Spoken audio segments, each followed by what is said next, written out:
Dieu, excellent Père de grâce, nous te disons oui, car tu es le Dieu en qui il n'y a aucune ombre de variation.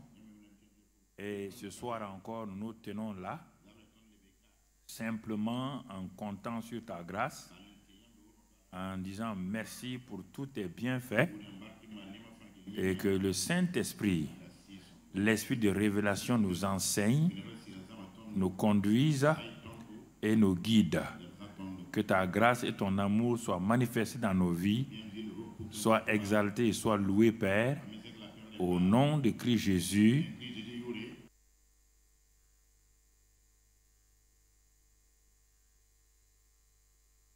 Asseyez-vous dans sa présence. Nous disons merci au Seigneur. Nous sommes donc à l'école de l'obéissance, une école très très importante que le Seigneur Jésus-Christ a fréquenté lui-même pendant les 33 ans et demi de sa vie sur terre. Et c'est ce qui lui a permis de nous sauver. Il est dit, c'est à travers les larmes, les cris, les souffrances là, que le Père l'a exaucé. Et qu'il nous a donné cette grâce d'être des enfants de Dieu. L'école de l'obéissance n'est pas une école facultative. Non, mon frère, ma soeur. C'est un couloir obligé pour que le chrétien y passe et ait la joie, le bonheur et la paix. Donc, dans cette école-là, nous avons pris un cas que nous avons étudié, le cas d'un homme appelé Élie le Tishbite, un des habitants de Galade en Galilée. Donc, ce cas-là, nous avons découvert donc le dimanche passé, nous avons découvert le niveau 1 de l'obéissance. L'obéissance a plusieurs niveaux ou plusieurs classes. L'obéissance commence toujours par nous-mêmes, entre nous et Dieu et sa parole. Quand, au fur et à mesure, nous commençons à être vraiment à l'aise dans l'obéissance, Dieu ouvre une autre porte pour nous permettre d'aller aider d'autres personnes. Donc, vous voyez, frères et sœurs, Dieu vient pour nous aider, pour aider d'autres personnes. Quand les fondements du christianisme ne sont pas bien établis, quelque part, quand on arrive, on va s'enfoncer comme les anciens camions T45 s'enfonçaient. Parce que ça a l'air de marcher au début. C'est normal, le nom de Jésus agit. Le sang de Jésus agit. Mais à un moment donné, tu vas t'embourber parce que toi-même, tu n'es plus en train de progresser. Tu es en train de tourner en rond. Et cela frustre un chrétien. Cela frustre des gens. Et c'est pourquoi, quand on s'inscrit à l'école de l'obéissance, nous devons examiner ceux qui nous ont dévancés, tant dans la Bible que ceux qui nous ont dévancés aujourd'hui dans ces temps modernes-là. Parce que proclamer une chose et ne pas être obéissant, la chose ne s'accomplira pas. Allez jeûner et prier pour une chose et je sors, je suis dans la désobéissance. La chose ne s'accomplira pas. Et Dieu a établi cette loi-là de la désobéissance et de l'obéissance avec un homme appelé le roi Akab. Et cette loi spirituelle est sortie de la bouche du premier prophète d'Israël installé à Canaan, il s'appelle Samuel. Parce que Et donc, Akab là, à force de désobéir aux paroles précises que Dieu lui donnait, il est arrivé à un moment donné où il ne pouvait plus avancer. Et c'est cela qui a irrité Dieu. Regardez les péchés de David. N'ont pas irrité Dieu. David, rapidement, ce sont ses faits à lui. Ce sont ses tentations. Et il est tombé. Il se répand. Mais on ne voit jamais David. Quand Dieu lui dit, fais ça là, David et Saül. Saül n'a pas fait tant de péchés comme on le dit là, comme David. Mais qu'est-ce qui a fait la différence? Quand Saül voulait faire quelque chose, il demande à Dieu. Quand Dieu dit de faire comme ça, c'est comme ça qu'il fait. Quand Dieu dit de faire comme ça, c'est ça qu'il fait. Et à cause de ça, il plaisait à Dieu. Mais quand Dieu dit à quelqu'un, je me répands d'avoir établi cette personne-là, pasteur ou évangéliste, mon ami, que jamais tu n'entends ça dans ta vie. Ouais, même mon ennemi, si Dieu se répand, qui va l'amener à revenir? Parce que c'est dû à quoi? Parce que Dieu t'a parlé, tantôt d'une manière, tantôt d'une autre. Tu veux manipuler Dieu en allant jeûner, prier. Est-ce que Dieu mange ton jeûne et ta prière? Ce qui plaît à Dieu, c'est l'obéissance.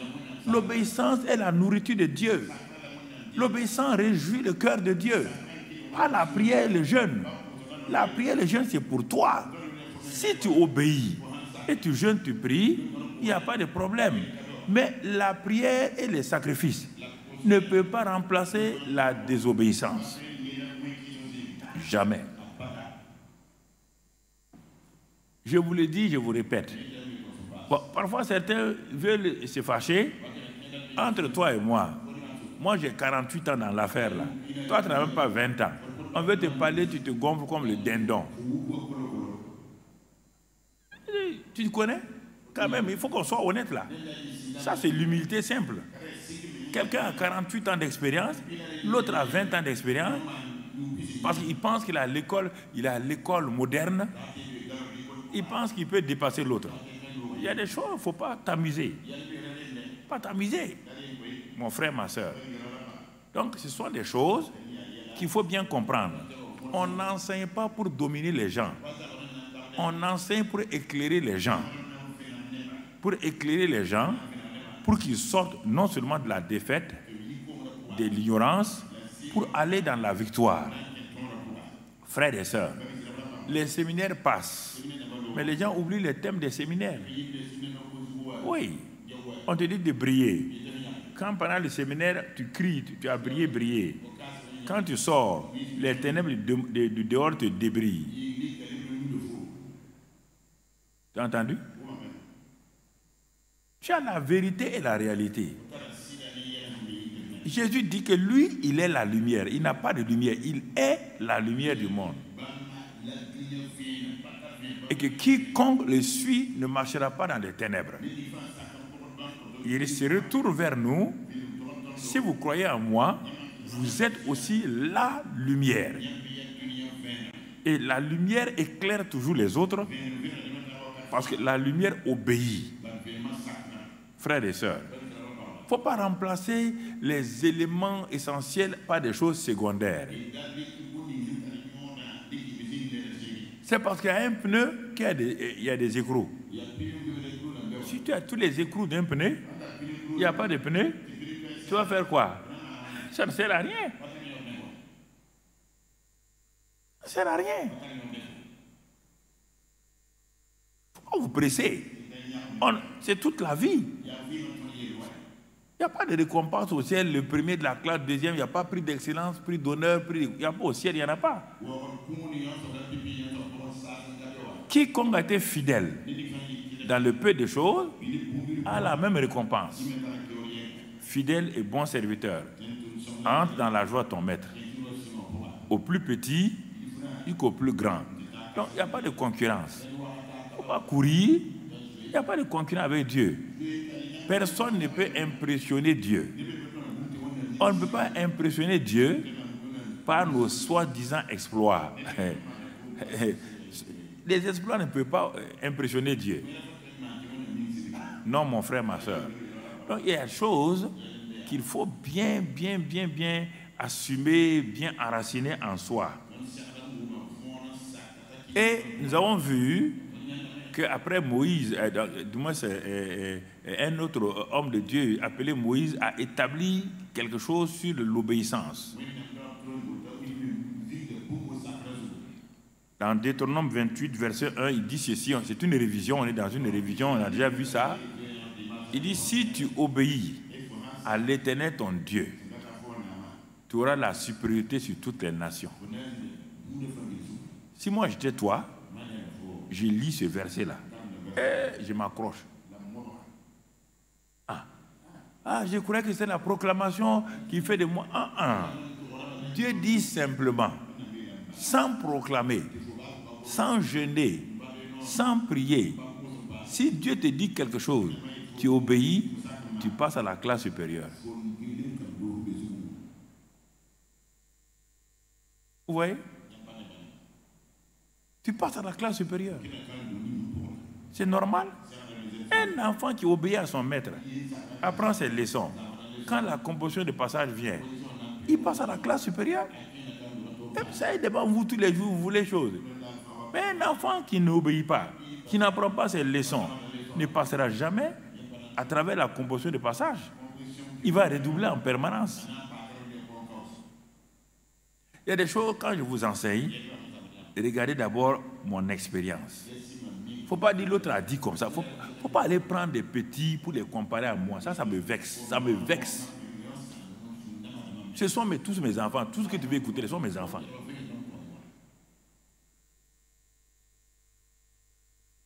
Il t'a demandé de venir me donner l'argent, je vais te bénir. Tu m'as déjà entendu ça? Pas ça marche pas.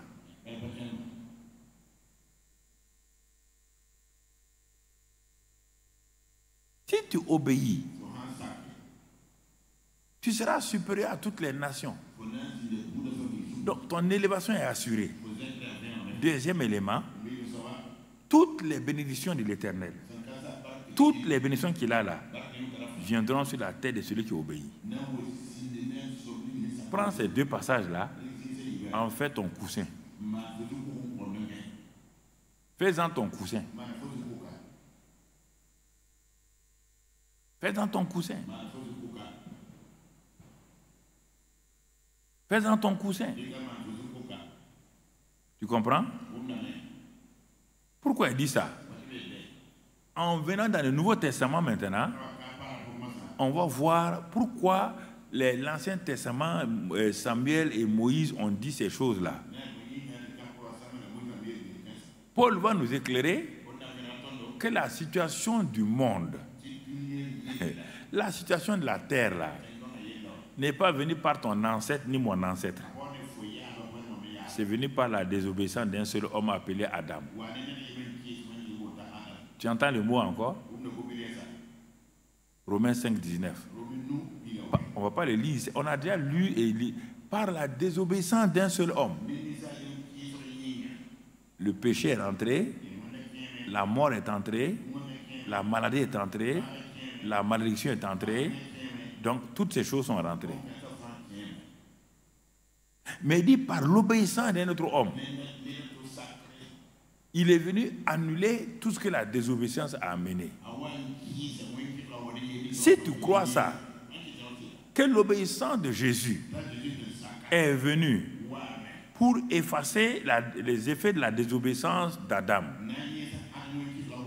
toi, tu vas suivre qui maintenant? Tu vas suivre qui?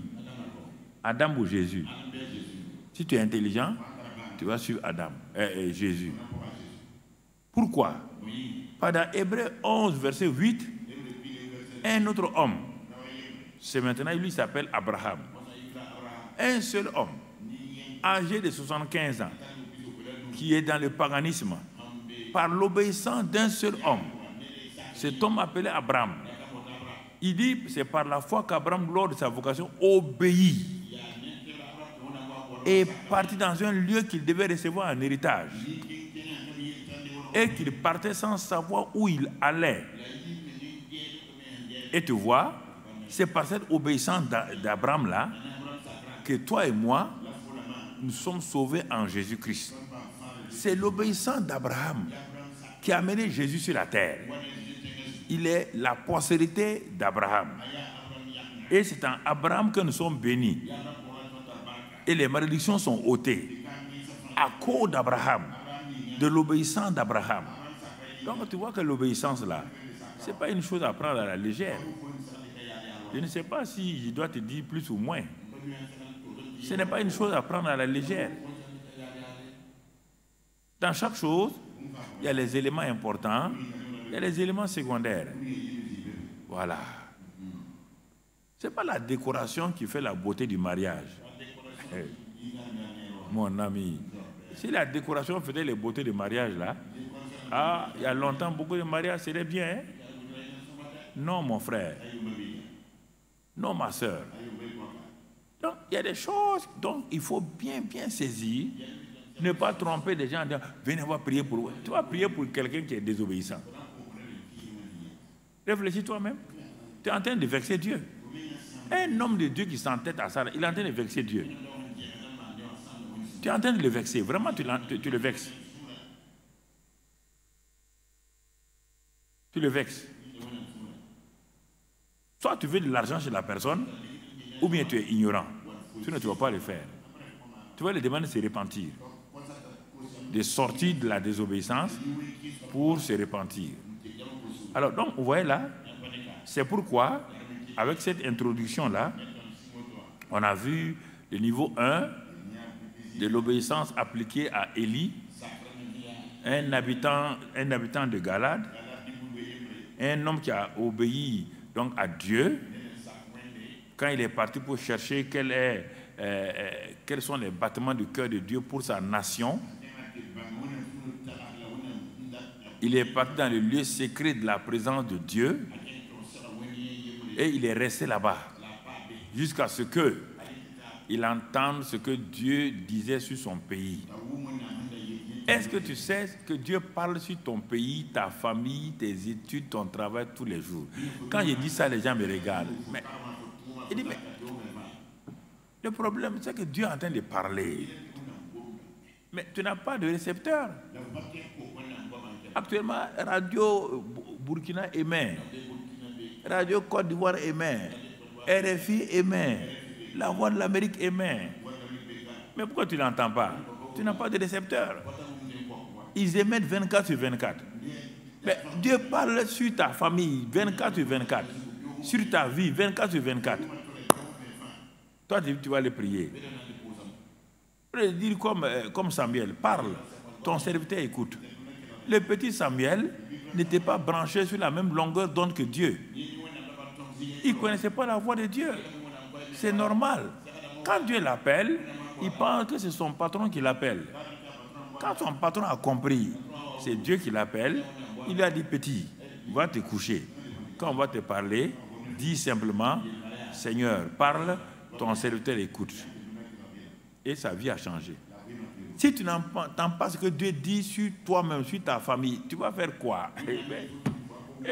On va aller jeûner, prier. Qu'est-ce que Dieu t'a dit? On a jeûné, prié. Ah bon? Tu as jeûné, prié. Toi, tu vas parler à quelqu'un qui est poli. Tu lui parles. Lui, il ne te parle pas. C'est bien? Un homme parle à sa femme ne répond pas. C'est bien? Une femme parle à son mari ne répond pas. C'est bien? Si les hommes sont polis, Dieu est poli? Mais si les hommes sont polis, Dieu est poli. Il y a des vérités simples. Vérité simple. Tu ne sors jamais de ma chambre sans avoir entendu Dieu à travers la parole. Quand les gens croient, parce que vous avez mis la voix de Dieu là comme un mystère. Vous croyez que Dieu vient dire, non.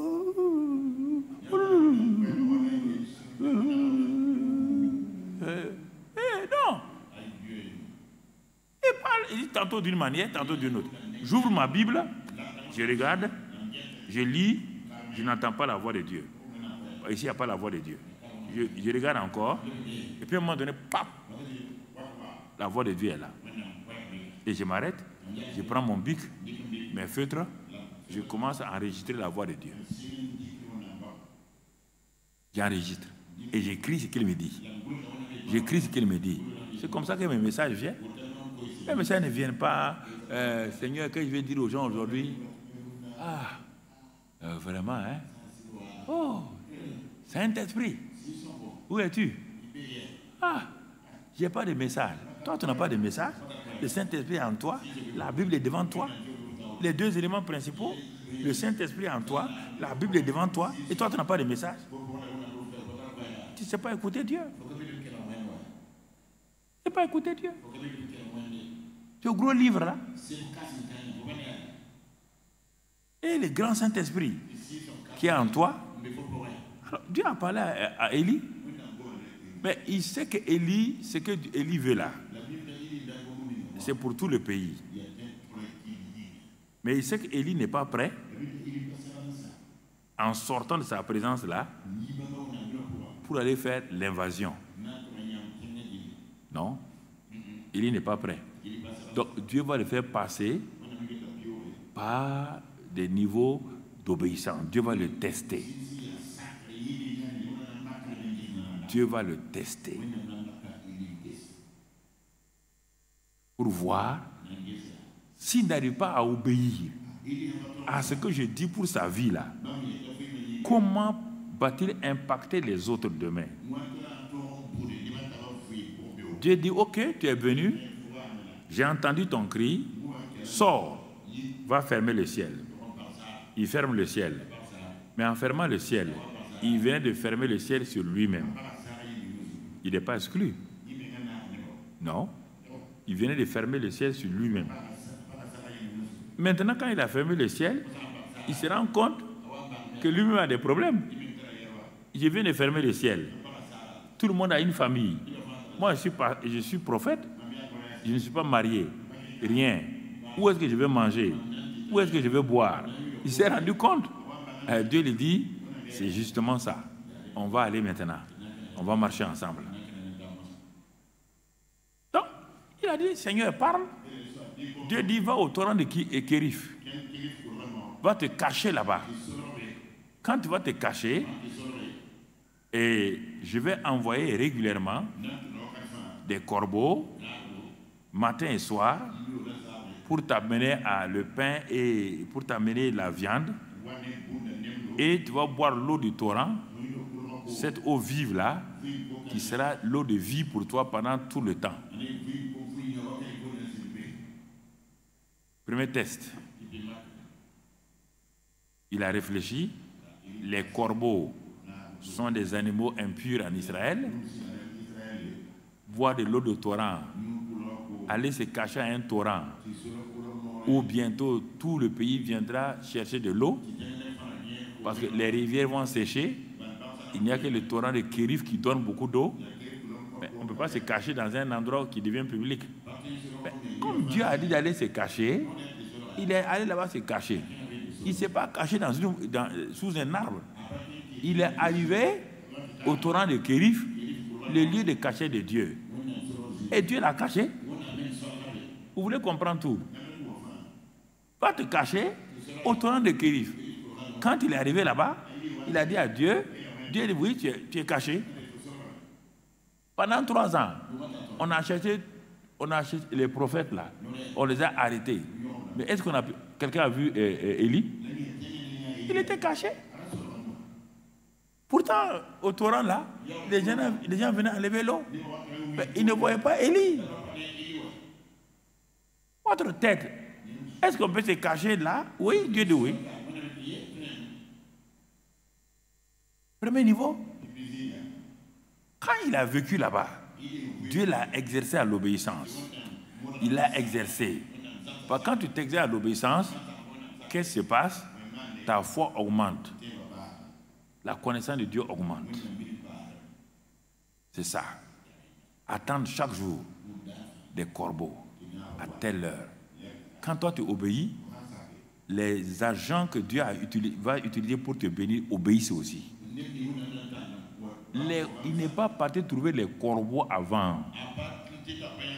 Non, c'est quand il est arrivé, quand il a obéi, il est arrivé, que Dieu a commencé à envoyer les corbeaux.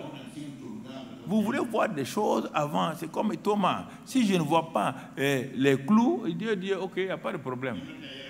Tu vas les voir, mais tout le monde va t'appeler Thomas l'incrédule.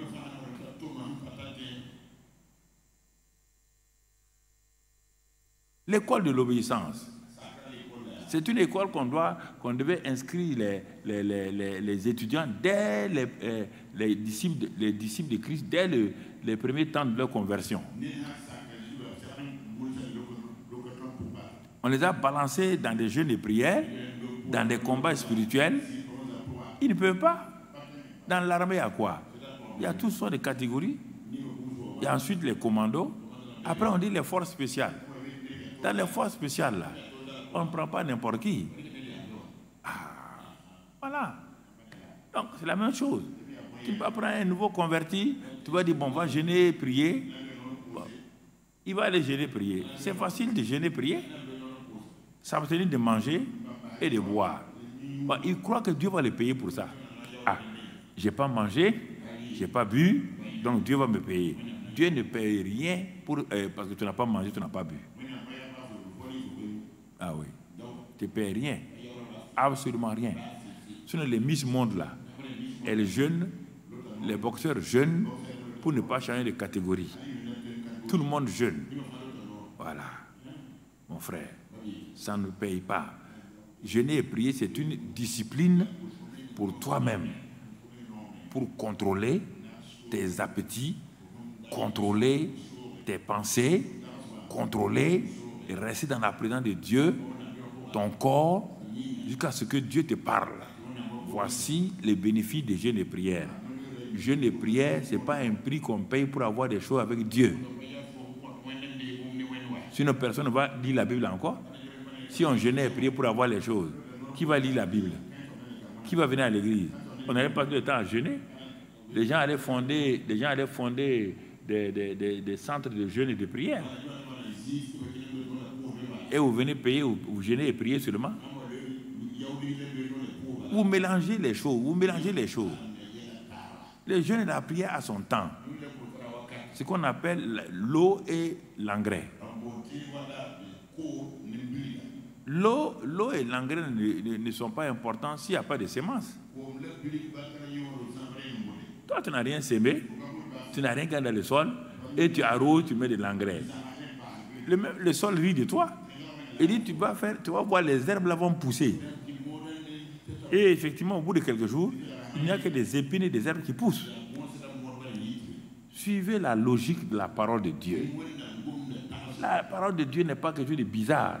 Il y a une logique là-dedans. Une logique.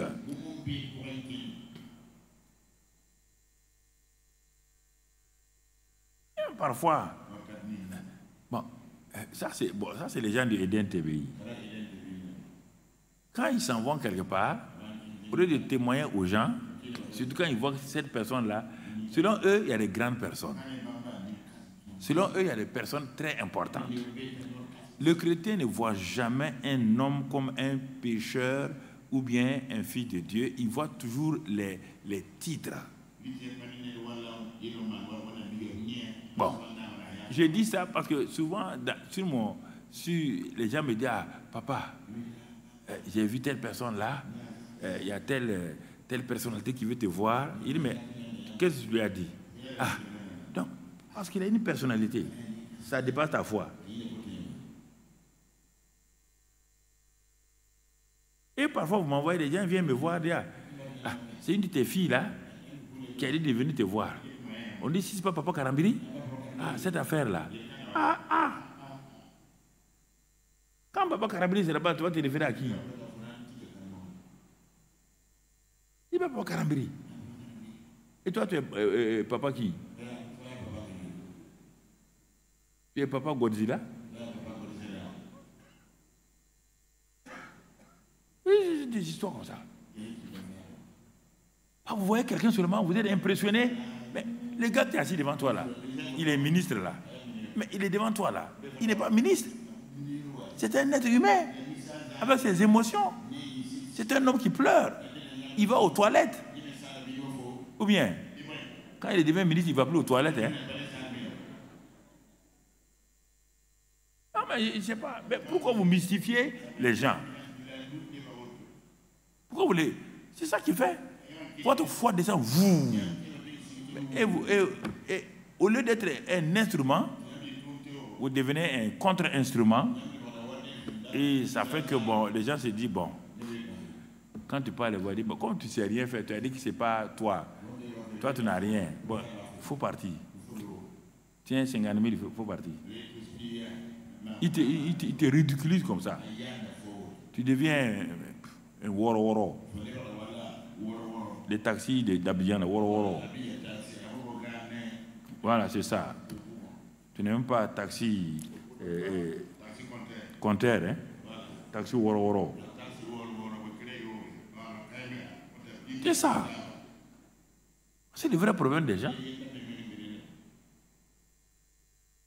Élie, quand sa formation est finie, il n'y a pas un chrétien ici qui ne passe pas par ce que je vous ai dit, l'école de l'obéissance là. Il n'y a pas un seul. Vous tous, vous êtes passés, mais quand vous arrivez là-bas, vous commencez à pleurer, vous commencez à gémir. Vous ne comprenez pas que vous êtes en composition de passage pour passer au niveau supérieur.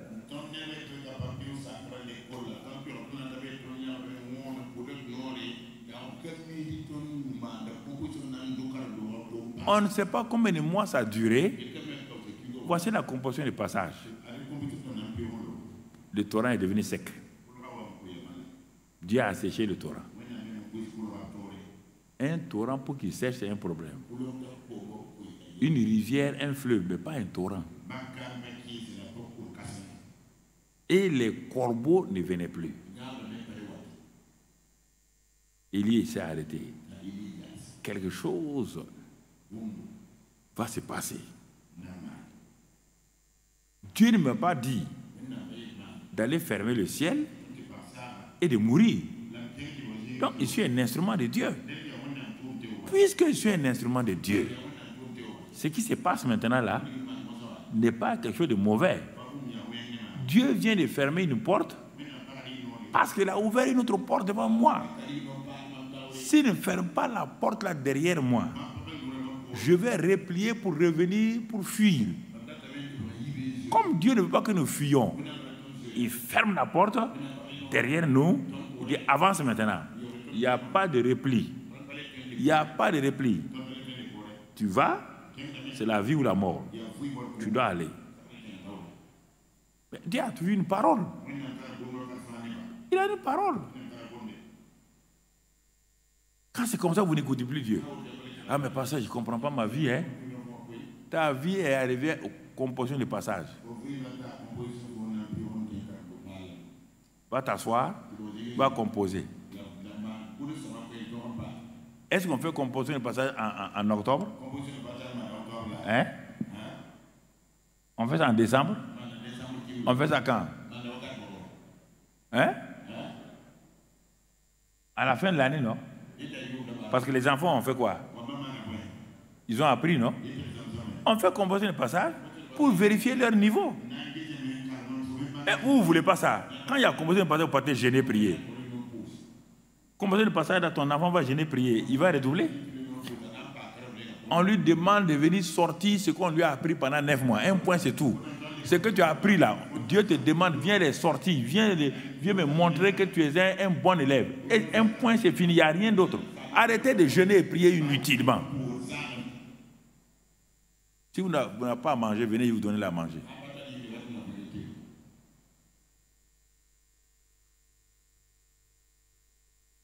Seigneur, comme ce garçon-là, il dit, Seigneur, je suis prêt à aller en ce temps-là, c'était difficile, je suis prêt à aller missionnaire en Chine. Missionnaire ceci, si tu me permets de marier cette fille-là. Dieu dit non. Seigneur, tu sais, sans elle là, il a plaidé, il a pleuré. Dieu dit non. Bon, il veut bouder maintenant avec Dieu. Dieu dit, tu n'as qu'à bouder. Boude seulement. Quand ton enfant boude qu'il ne mange pas, ferme la porte. À minuit 00, dans l'obscurité de la cuisine, là, tu vas entendre les bruits des casseroles. Son ventre va le ramener à la cuisine. Vous pouvez bouder Dieu, fâcher contre Dieu. Je parle plus à l'église. Et ça fait quoi à Dieu? Ça fait quoi à moi-même? Rien. Ça ne me dit rien. Pourquoi tu ne parles plus? Ah, non, vous savez, ce que tu donnes là, ce sont des choses fallacieuses. On te regarde seulement. De toute manière, tu ne peux pas t'en sortir. La parole vient. Attends-la. Et la parole dit, et là on va voir le niveau 2 et 3 ce soir-là. Le niveau 2 et 3, on va aller maintenant à 1 Roi 17, on va commencer. 1 Roi 17, verset 7. 1 Roi 17, verset 7. On va commencer à lire ces passages-là. Au bout d'un certain temps, le torrent fut à sec, car il n'était pas tombé de pluie dans le pays. Alors la parole de l'Éternel lui fut adressée en ces mots. Lève-toi, va à Sarepta, qui appartient à Sidon, et demeure là. Voici, j'ai ordonné à une femme veuve de te nourrir. Ah! Oh! On ne va pas... Laisse tomber d'abord, on a la parole de Dieu. Quand la parole de Dieu vient vers vous, elle ne répond pas à votre logique. Seigneur, toi aussi, j'ai accepté d'être humilié, d'être nourri par des corbeaux. J'ai accepté d'être humilié, de boire l'eau du torrent. Ce n'est même pas de l'eau filtrée. Seigneur, maintenant j'ai obéi. Et deuxième niveau, mais tu me dis encore, ah Seigneur, regarde, tu m'envoies où? À Sarepta, qui appartient à Sidon. Sarepta, qui appartient à Sidon. Ah Dieu, toi aussi, ne continue pas à m'humilier comme ça. Tu sais bien que Sarepta, qui appartient à Sidon, c'est là-bas où est le papa de Jézabel. C'est le territoire de Jézabel. La reine méchante là, déjà elle tue tes prophètes ici. Moi, je dois aller là-bas. Aller là-bas, à Sarepta de Sidon. Si tu ne crois pas, ça va dire dans 1 Roi 16, tu vas trouver le dernier verset là, que Jézabel vient de là-bas. Voilà. Tu me regardes comme ça, comme si je suis un ovni. Jézabel vient de là-bas.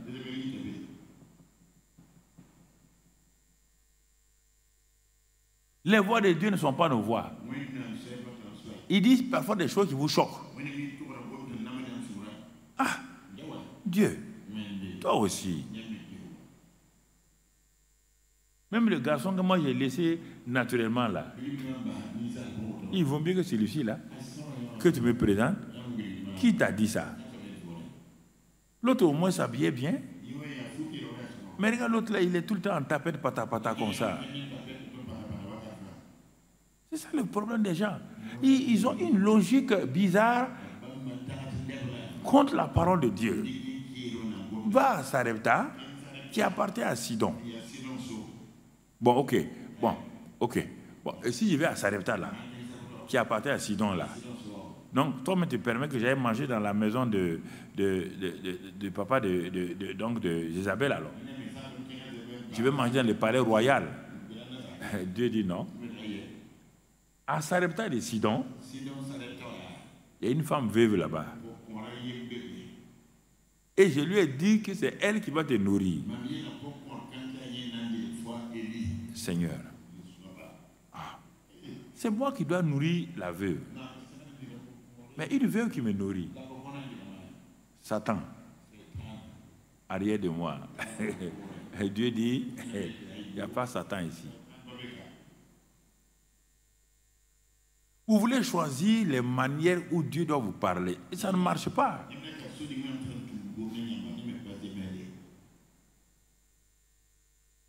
Sarepta, Sidon. Et cette maman veuve-là, mais dans la sécheresse, cette maman veuve-là, à moins que ce soit une veuve riche, Dieu dit non, je lui ai ordonné de te nourrir. Ne reste pas à perdre ton temps ici à me demander le pourquoi, les comment. Premier niveau, tu as été nourri parce que tu es parti au torrent. Deuxième niveau, si tu veux continuer à manger, il faut aller où? À Sarepta, et pas n'importe où. Il y a une veuve. Et comme tu ne sais pas quelle est cette veuve-là, je vais t'aider. Je vais t'aider. Verset 10. Verset 10. Mon frère, ma soeur, soyez toujours vraiment, voilà, ne soyez pas distraits là-haut.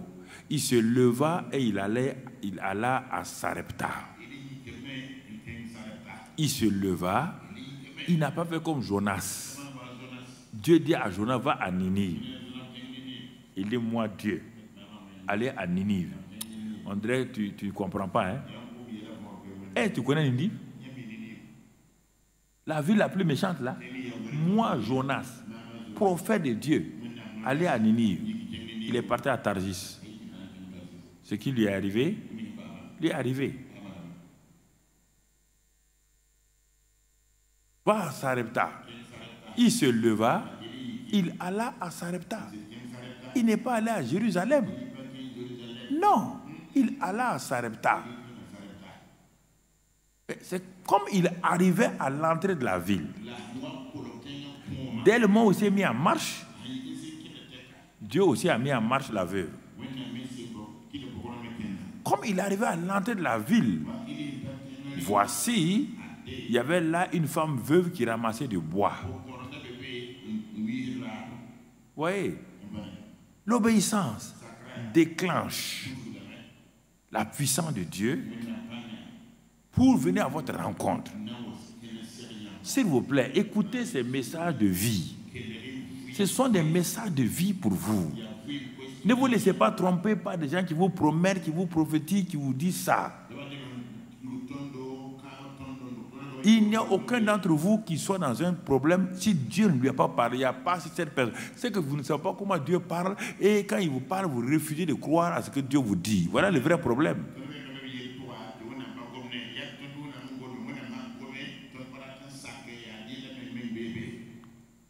Quand il est arrivé, voici la femme veuve. Et il l'a reconnu. Il l'a reconnu. Il l'appela et dit, maman, va me chercher de l'eau. Je te prie un peu d'eau dans un vase afin que je boive. Regardez, quand Dieu vous envoie quelque part, il faut savoir comment parler aux gens. Il ne faut pas aller dévoiler que toi tu as une prophétie, il y a ça, ça, ça, ça, ça. Élie n'a pas dit ça à la femme. Dieu lui a parlé. Il va parler à la femme là. Le point de contact, c'est des paroles naturelles. Maman, va me chercher un peu d'eau pour que je boive. Avec politesse. Notre Seigneur Jésus-Christ, son père l'a envoyé en Samarie. Il trouve une Samaritaine. Il dit à la femme là aussi, madame, donnez-moi un peu d'eau, je vais boire. C'est comme ça que Dieu fait. Il sait qu'il est venu en Samarie pour cette femme-là qui est la porte de la Samarie. Donc, il va lui parler bien. Il ne faut pas aller dire que j'ai vu ça, j'ai vu des anges monter. Non, n'essayez pas d'aller influencer les gens. N'essayez pas d'aller influencer les gens pour essayer de les démoraliser en vous faisant passer comme la prophétesse du siècle. Ça ne marche pas. Les gens ne vont pas vous écouter. Soyez humbles. L'humilité précède la gloire.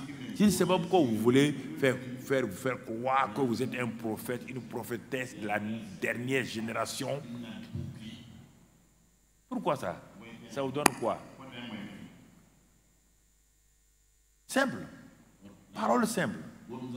Maman, allez-y me chercher un verre d'eau, je veux boire. La femme là a reconnu Élie. Puisqu'on va voir, elle a reconnu Élie.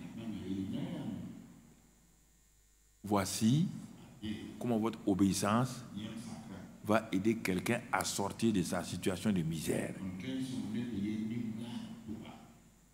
C'est votre obéissance là qui va aider quelqu'un, un parent, quelqu'un qui a une difficulté, un couple qui a des problèmes, à les sortir de leur misère. De leur misère.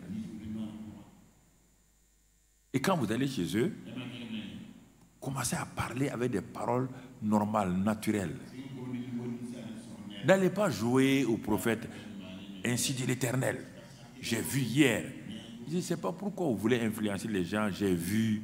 Tu as vu quoi? Tu as vu quoi? On ne s'introduit pas des paroles normales. Pourtant, c'est le Saint-Esprit qui vous a parlé. Vous devez attirer l'attention de la personne d'abord. Tout le monde sait qu'en Israël, un homme ne parle pas à une femme en public. Jésus savait ça. Le prophète savait ça. Mais pour que ça soit correct, demander l'eau à une femme, c'est la chose la plus naturelle. Dans la maison qui offre l'eau, c'est la femme qui offre l'eau. Il faut avoir la sagesse. Jésus savait ce qu'il faisait avec la Samaritaine. Élie savait. Élie avait une révélation de Dieu. Que c'est la veuve là qui va me nourrir. Il a obéi. Il a parlé. La veuve est partie. Elle est allée chercher de l'eau. Et elle est venue lui donner à boire. Premier niveau d'obéissance de la veuve. Maintenant, la veuve est rentrée à l'école d'Élie. L'obéissance d'Élie va commencer à affecter donc le niveau d'obéissance de cette veuve-là. Cette veuve était assise dans l'esprit de mort. Elle va te le montrer tout à l'heure. C'était le jour, le dernier jour. C'était le jour fatidique. Tout était, ces jours étaient des jours scellés. Dieu vous envoie à des moments précis, mais vous ne faites pas attention.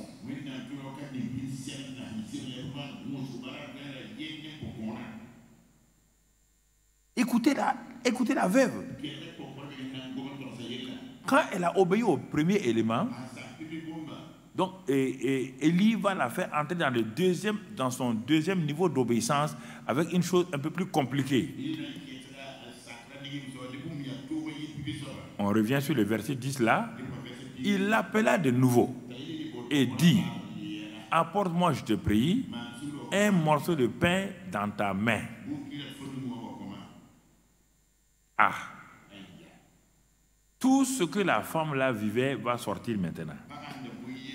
Donc elle était à son dernier jour de vie selon elle. Regardez, elle va commencer à parler. Elle répondit: l'Éternel ton Dieu est vivant. Donc elle a bien reconnu qui? Elle a reconnu Élie.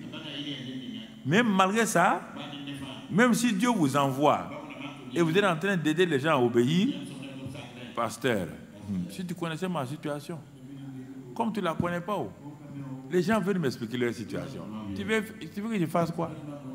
Je ne suis pas médecin, je ne suis pas banquier, je ne suis pas conseiller matrimonial. Tu veux m'expliquer? Et elle a commencé à expliquer. L'Éternel ton Dieu est vivant. Je n'ai rien de cuit. Je n'ai qu'une poignée de farine dans un pot et un peu d'huile dans une cruche. Elle ne s'est pas arrêtée là. Elle aurait dû s'arrêter là. Elle continue. Et voici. Écoute-moi, prophète. Tu m'as vu en train de ramasser du bois, non? Je suis en train de ramasser 2 morceaux de bois. Puis je rentrerai et je préparerai cela pour moi et pour mon fils. Nous mangerons. Après quoi, nous mourrons. Si vous vous asseyez pour écouter des gens comme ça, là, vous allez faire quelle prière maintenant? Je pose la question. Quelle prière vous allez faire? Quelqu'un vous a dit que la mort est là. Vous allez commencer vos mensonges là encore. Pour dire d'aller jeûner. Quand les chrétiens sont bloqués, ils mentent. Menteurs comme ça. Quand tu es bloqué, il faut dire à Dieu, bon, aide-nous. Élie a écouté. Mais Élie avait une parole. Oui ou non? Supposons que Élie était parti de sa propre initiative là. Ce que la femme l'a dit, il va faire quoi? Il allait faire quoi? Il va dire, aie confiance, aie foi. Aie foi dans quoi? La foi vient de la parole. Et tu n'as pas de parole. Tu veux que j'ai foi. Mon frère, tiens ferme. Cela arrive à tout le monde, hein? Tiens ferme. Un gars qui ne sait pas nager, il se noie dans l'eau. Tu dis de tenir ferme. Il va tenir l'eau là. On peut tenir l'eau. Regardez des messages si simples. Vous êtes parti aller à la lune alors que vous devez être seulement à Gikof et vous allez avoir la solution. Vous allez aller chercher des solutions à la lune. Si simple. Élie l'a écouté. Si Élie n'avait pas une parole, mais Élie serait découragé. Il dit, ah bon? Il allait dire, mais Dieu, ah, je suis au mauvais endroit. Hein? Une femme avec un dernier repas, et c'est elle qui va me nourrir. Il a reçu la parole de foi. Et il va fortifier la femme. Si tu n'es pas fortifié, tu ne peux fortifier personne. Non. Et j'en parle de temps, quelqu'un vient, 2e pleureur, 3e pleureuse, 4e pleureur, tous ils pleurent. Ça ne peut pas aider quelqu'un. Ça ne peut pas aider quelqu'un. Écoutez-moi, c'est un message sur l'école de l'obéissance là, qu'on va continuer dimanche et tout ça là. Il faut continuer à écouter, étudier. Chacun d'entre nous passe par des épreuves, que tu veux ou pas. Tu ne peux pas, les épreuves, il n'y a pas d'exemption pour les épreuves, mais des épreuves qui correspondent à ton niveau de foi.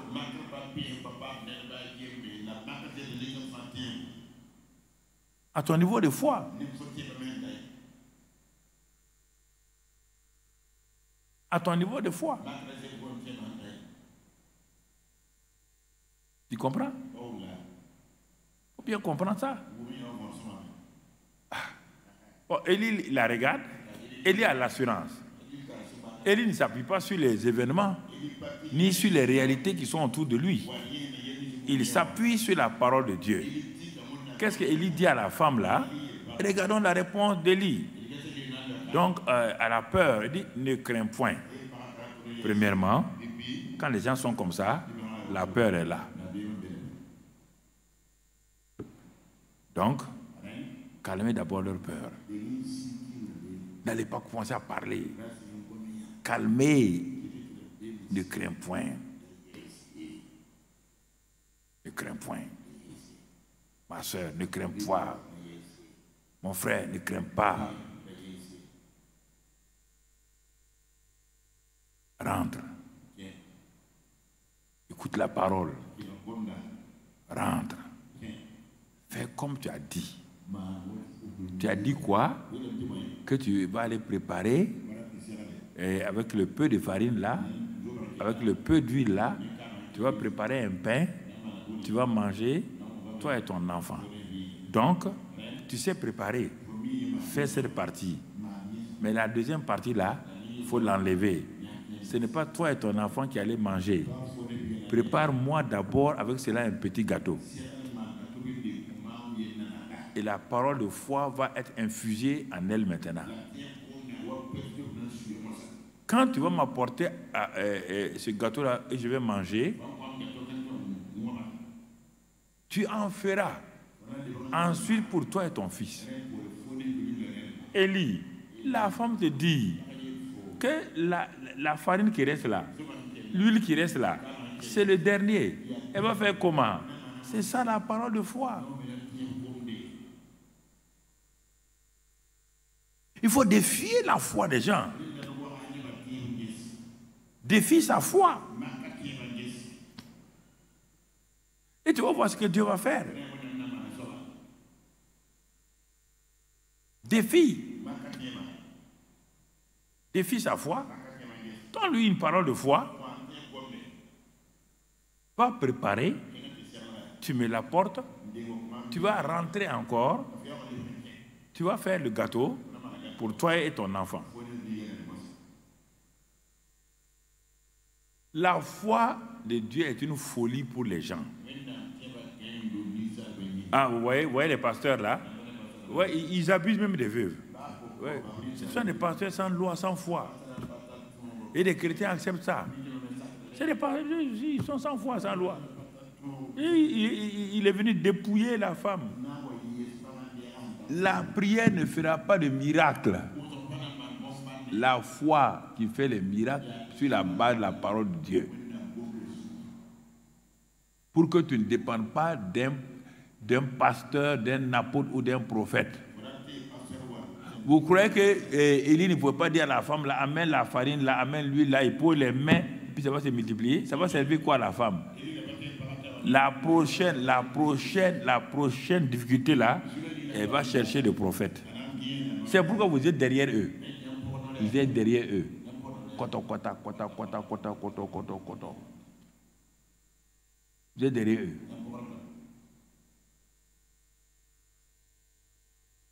Cherchant à ce qu'ils vous donnent des poissons. Au lieu de vous laisser apprendre à pêcher vos poissons. Quand on obéit à Dieu, Dieu va nous aider à aider les autres. Il va nous aider à aider les autres. Quand je me suis converti, quand je témoignais, il y avait un ami béninois qui faisait lettres modernes, il faisait allemand, il faisait dans l'autre université. Moi, j'étais aux sciences sociales, lui était de l'autre côté, au Mirail.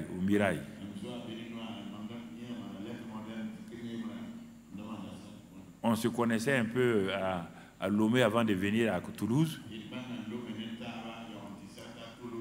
Et un jour, quand je sortais vers 10h du matin sur le campus pour aller en ville chez une mémé, là, chez une maman,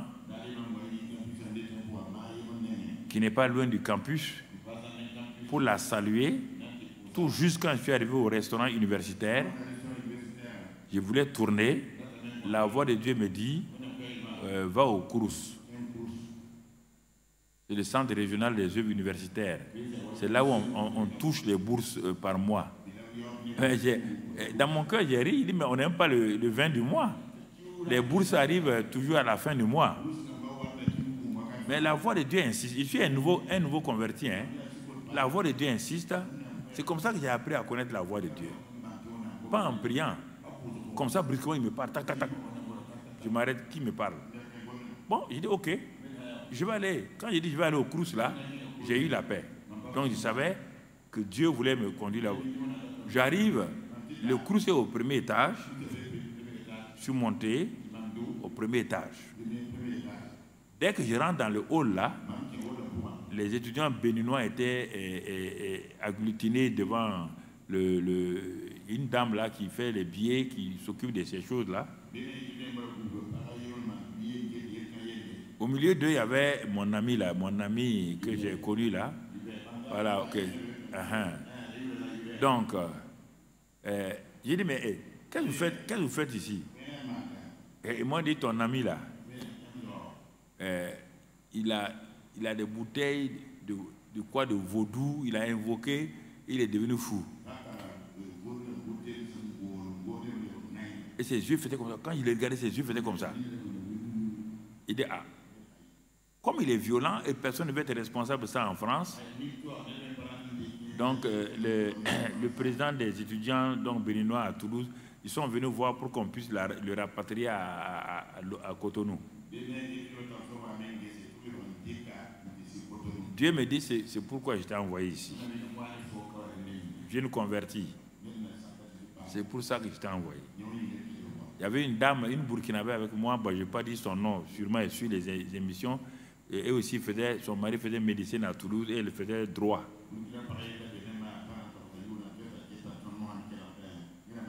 J'ai élevé ma voix. J'ai dit, Hubert, Dieu peut te guérir. Mais Dieu m'a dit de dire que lui, il peut le guérir. Dans mon cœur, j'ai dit à Dieu, tu connais ces étudiants-là.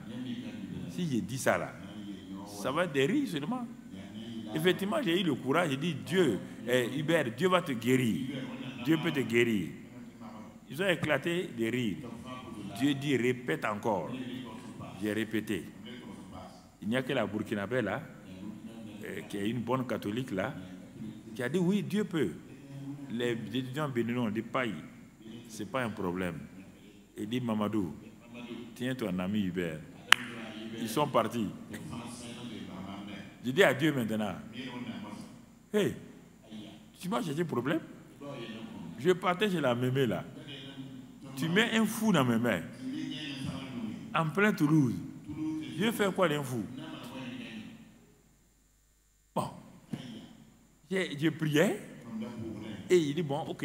Comme il était l'heure pour aller au restaurant, on ouvrait le restaurant à midi. Il dit, bon, on va aller au restaurant. On est parti manger. Et je l'avais, comme là où je logeais là, du moins là où je mangeais là, ma chambre était toujours dans un bâtiment là-bas. Après, je suis allé avec lui dans ma chambre. Et c'était un lundi soir, un lundi. Or, lundi, nous avons évangélisation à l'église. Bon, quand on a fini de boire du thé et tout ça là, bon, il dit, bon, Hubert, on va aller à l'église. Il crie. Quand il dit Dieu, il crie. Quand il dit église, il crie. Ah, il dit, mais Seigneur, comment je vais faire? Bon, il dit, bon, on va aller en ville se promener. Il dit, oui.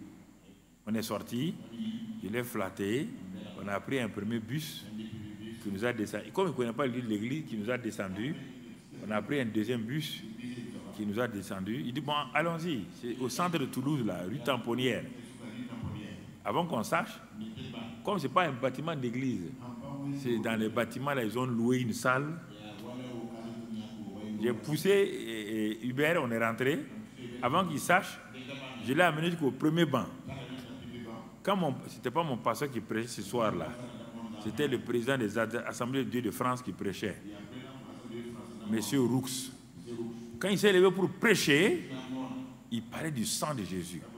C'est la première fois que moi j'entends le message sur le sang de Jésus. Quand il prêche le sang de Christ Jésus, mon ami Hubert là, il tremble.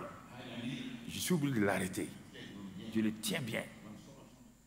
Quand il a fini, j'ai dit à mon pasteur, Monsieur Blanc, Monsieur Roux, j'ai amené mon ami là, il est un peu fou.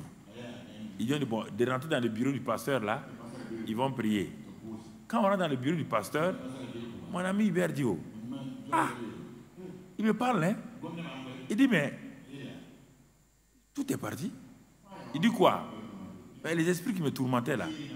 Quand les pasteurs sont venus, il leur a témoigné que quand il disait le sang là, donc les démons là partaient de lui et qu'il est délivré.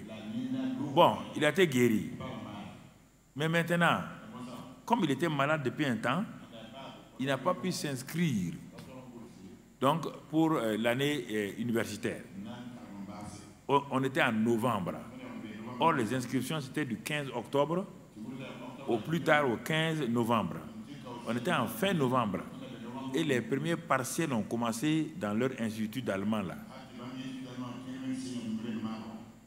Il dit, Mamadou, si ton Dieu est fort, il faut lui demander maintenant de m'inscrire. Tout est clos.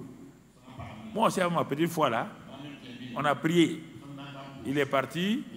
La secrétaire générale de la faculté lui a dit, ah, monsieur, bon, il s'appelle Miyawande, donc, non, c'est trop tard, bon, il faut attendre, tant. Il est revenu découragé. Il dit, mais tu as dit que Dieu est fort, non? Il dit, mais Dieu est fort. Il dit, mais il ne m'a pas inscrit. Il dit, Hubert, maintenant Dieu m'a inspiré. Ah, Dieu est fidèle. Pour montrer que lui, il est fidèle là. Il dit, mais tu fais quoi même? Il dit, c'est une licence en allemand. Bon, il me dit maintenant, si Dieu est fort, donc de lui permettre de s'inscrire en licence d'allemand, et lui veut faire aussi les sciences de l'éducation. Ça lui permet de faire ça en même temps. De demander les deux choses. Et tu n'avais pas inscrit dans la licence allemand là. Il dit non. C'est là que j'ai vu, Dieu voulait faire quelque chose. Je prie avec lui, vraiment même ma petite foi là. Il dit va maintenant. Ils vont accepter. Il s'en va. La dame dit bon, on nous a dit que vous étiez malade. Bon, on va faire exception. Vous inscrivez en allemand. Il dit mais madame, je voulais faire aussi une licence en sciences d'éducation. La femme l'a regardé. Il dit ok. À la fin de l'année, il était licencié en allemand et en sciences d'éducation. Tu comprends? Tu comprends? Pas j'ai obéi. J'ai appris l'obéissance dans des petites choses comme ça. J'ai appris l'obéissance dans des petites choses comme ça. J'ai rentré dans les cités universitaires là, pour aller parler aux gens. Et c'est là que ma foi a été formée. Donc, tu comprends? C'est là que ma foi a été formée par l'obéissance. C'est la même chose avec Élie. Il a eu son expérience. Maintenant, il est en train de passer l'expérience à quelqu'un d'autre. Lui aussi, il a eu un étudiant, l'aveu de Sarepta. Comme il sait que Dieu est fidèle aussi avec tout le monde. C'est ça. Quand tu as appris à savoir que Dieu est fidèle avec toi, tu peux enseigner aux gens la fidélité de Dieu. Dieu est bon et fidèle pour tout le monde. Et c'est ça qu'Élie a fait. Et la veuve est partie, elle a fait le gâteau, elle a amené, elle et son fils étaient assis devant le prophète. C'est extraordinaire, hein? Le prophète s'est assis, s'est tapé le gâteau là. Il n'a pas donné un morceau à l'enfant. L'enfant avale sa salive. Il dit, petit, n'avale pas ta salive. Ça, c'est pour papa Élie. Il a bu l'eau. Quand il a fini de boire l'eau, lisons la suite des versets. Quand il a fini, qu'est-ce que la parole de Dieu nous dit? Si tu nous suivais pas à pas, tu allais trouver. Bon, non. On va terminer d'abord avant d'arriver là. Je suis toujours avec la veuve, avec son elle-fille. Et pendant longtemps, regardez bien, elle fit selon la parole d'Élie. Vous voyez bien, on n'a pas dit la parole de Dieu, la parole d'Élie. Quand je te parle là, fais selon ma parole. Bah, ma parole est liée à la parole de Dieu. Dieu ne viendra pas taper à ta porte, te parler. Dieu te parle à travers papa Karambiri comme ça là. Voilà. Sois humble. Dieu aussi m'a parlé à travers mon pasteur. J'ai reçu. Il m'a parlé à travers des gens. J'ai reçu. C'est comme ça que Dieu fait. Tu comprends? Et quand elle a fait ça une fois, on dit pendant longtemps, elle eut de quoi manger, elle et sa famille, aussi bien qu'Élie. Donc, ce que Dieu a dit à Élie là, ce n'est pas la veuve qui a nourri Élie. C'est la veuve qui a nourri. Dis va à Sarepta. J'ai dit à une veuve te nourrir. C'est la veuve qui l'a nourri. Mais la veuve l'a nourri comment? Parce que lui, il a obéi. Il a communiqué l'obéissance à la veuve là. Parce que l'obéissance est communicative. Et quand tu communiques l'obéissance, elle affecte la foi des gens, elle a fermé leur foi et elle permet que cette personne-là rentre aussi dans la sphère de ceux qui ont des conquérants pacifiques, de ceux qui manifestent.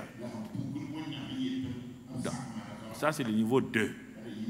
Donc, notre foi affectera toujours. Donc, c'est le titre qu'on a donné aujourd'hui. J'espère qu'ils ont mis le titre là. Notre foi, voilà, niveau 2 et 3, notre obéissance va impacter la vie de notre prochain. Ils sont à égalité. Élie a expérimenté sa provision au torrent de Kérif. La veuve a expérimenté sa provision donc avec donc ce que le prophète a dit. Maintenant, on va passer au niveau 3. Niveau 3. Le niveau 2 est fini. Dieu pourvoit nos besoins selon sa richesse, avec gloire. On est content. Oh papa, Dieu m'a donné un bon travail. J'ai fait bénéfice. Oh gloire à Dieu. Rendez grâce à Dieu. Dieu m'a béni. Dieu m'a donné ça. Dieu m'a donné ça. Oui. Dieu commence par ça. Parce que s'il ne commence pas par ça, là, le reste, ce sera difficile. Il commence par les choses concernant la provision, les choses matérielles, tout ça, pour que ta foi s'affermisse. Maintenant que la foi d'Élie est affermie et que la veuve là a vu la fidélité de Dieu, sa foi n'est pas encore affermie. Mais elle a vu la fidélité de Dieu. Niveau 3 pour les deux. Ils vont vivre maintenant une épreuve spéciale qui dépasse la provision matérielle et financière. Et c'est cela, on va le voir à partir de 1 Roi, verset 17-17. 17-17. Après ces choses, le fils de la veuve maîtresse de la maison devint malade. Et sa maladie fut si violente qu'il ne restait plus en lui de respiration.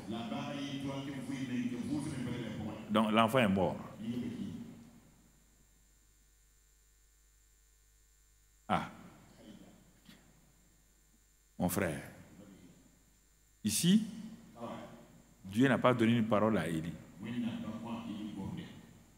Mais, comme il a été formé dans l'école de l'obéissance, et sa foi s'est affermie, le Dieu qui est capable de donner à manger, qui pourvoit à nos besoins, dans un autre domaine, il est toujours fidèle. Il est fidèle.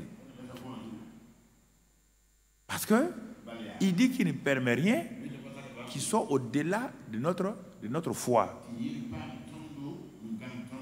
Il a vu que Élie et la veuve là, en s'accordant maintenant, il y aura quelque chose. Mais c'est trop lourd pour la veuve. Trop lourd. Elle va prendre son fardeau, aller mettre sur Élie. Mais Élie est à l'école de l'obéissance. Regardez, qu'est-ce qui va se passer maintenant? Quand on n'a pas une parole, c'est maintenant que la prière va venir. On n'a pas une parole. Il faut chercher une parole. Et quand tu as une parole, tu obéis. Verset 18. 18. Mon frère, verset 18. Mettez votre mécanisme, il faut être prompt régulièrement. Cette femme dit alors à Élie, qu'y a-t-il entre moi et toi, homme de Dieu? Vous voyez bien? Elle a oublié le bien. C'est pourquoi parfois certains oublient le bien que Dieu leur a fait hier. Quand ils sont bloqués dans une chose, c'est fini. Ils perdent la foi, ils commencent à juger les hommes de Dieu. Non, ce n'est pas des vrais hommes de Dieu. C'est des hommes de qui? Qui a-t-il entre moi et toi? Homme de Dieu. Es-tu venu chez moi? Pour faire quoi? Es-tu venu chez moi? Réparer vos machines une fois pour toutes et qu'on n'ait plus de problème. Mon frère. Es-tu venu chez moi pour me condamner, c'est ça, ou bien pour me parler de mon péché? Quand il y a problème, les gens, tout de suite ils vont au péché. Je ne connais pas ton péché. Rappelez les souvenirs de mon iniquité. Depuis que je suis avec toi ici, toi et moi on n'a pas parlé de ton iniquité. À plus forte raison du souvenir de ton iniquité. Donc ton propre cœur te gronde, non? Voilà la vérité. Ton propre cœur te gronde. Ce n'est pas l'homme de Dieu. Ce n'est pas Dieu. Et tu vois, elle a dit, oh. Et non seulement, Dieu me rappelle mon péché, et la mort de mon fils là, c'est la conséquence de mon iniquité. Et ça, c'est le lot des chrétiens aujourd'hui. Un chrétien ne peut pas avoir problème sans qu'on lui balance tous les péchés d'Israël sur son dos. Je ne sais pas. Parfois, les chrétiens comprennent des gens comme des gens solides. Non.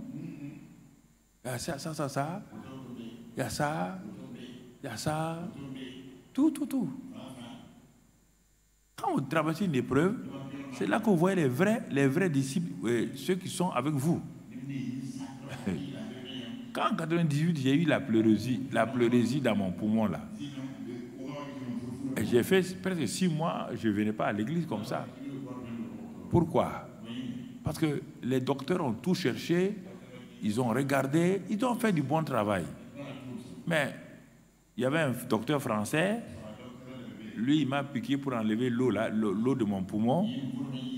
Jusqu'aujourd'hui, il y a des traces, ça me fait mal. Dieu m'a dit, hésitez d'aller piquer ton poumon. Il dit, tu vas garder ça comme trace. Ils m'ont amené ici, partout. Des docteurs bien intentionnés. Mais un jour, Dieu m'a dit, il dit, je vais te parler à toi. Ça, ce n'est pas une maladie qui... J'ai appelé les anciens de l'église. Papa Gouba, Gilbert, Enoch, j'ai confessé tous mes péchés. Quel péché? J'ai confessé seulement. Même ce qui était à la limite du péché, j'ai tout dit. On nous a dit peut-être, puisque les gens disaient oui, que Dieu a frappé de passer Karambéry. Et que même certains m'ont appelé des gens pour dire bon, que préparez-vous, vous allez le remplacer. Dieu a dit qu'il va partir, vous allez le remplacer. Parler comme ça dans la vie, c'est comme ça. Quand quelqu'un est un peu malade, des gens prophétisent comme ça. Vous comprenez? Mais Dieu voulait régler un problème avec moi. Dieu me parlait depuis longtemps. Je résistais. Il me parlait de l'enseignement. Je ne veux pas l'enseignement. Donc je résistais. C'est power, onction, guérison, délivrance. On fait des réunions ici, lundi jusqu'au dimanche. Chaque soir, on est réunion. On finit à minuit, 2h. Minuit, 2h. On est content. Onction, les gens sont étalés. Les gens sont... Dieu dit là, ils sont étalés là, est-ce qu'ils sont transformés? Ah, il dit, je ne sais pas. Hein? Mais quand même, moi, je montre mon onction là. Petit orgueil. Et là, à Langue, là c'était Langue, pas ici, c'était Langue. Un jour, j'étais là, j'ai dit aux gens, venez me toucher. Allez, venez. Vous allez voir l'onction. Venez. Les gens sont venus. Quand les gens touchaient le bord de mon vêtement là, tombaient à terre, roulaient. Power.